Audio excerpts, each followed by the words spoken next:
بسم اللہ الرحمن الرحیم۔ آج ہم سورہ کوثر پڑھنا سیکھیں گے جس کی 3 آیات ہیں۔ اِنَّا أَعْطَيْنَاكَ الْكَوْثَرَ۔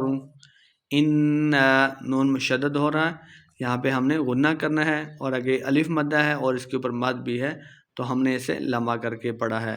اِنَّا أَعْطَيْنَا، عین کو حلق کے درمیان والے حصے سے پڑھیں گے، تو کو موٹا پڑھنا ہے، تو زبر یا طوئی لمبا بالکل نہیں کریں گے۔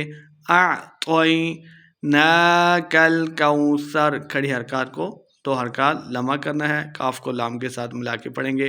کوثر، کاف کو لمبا نہیں کریں گے، سر وقف کرنا ہے، سا کے بعد را کو ہم نے حذف کا دینا ہے، ساکن کا دینا ہے۔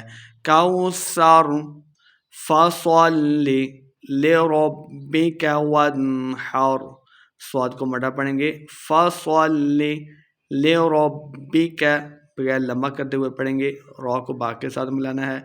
وانحر بغیر غنہ کے پڑھیں گے، وانحر وقف کرنا ہے۔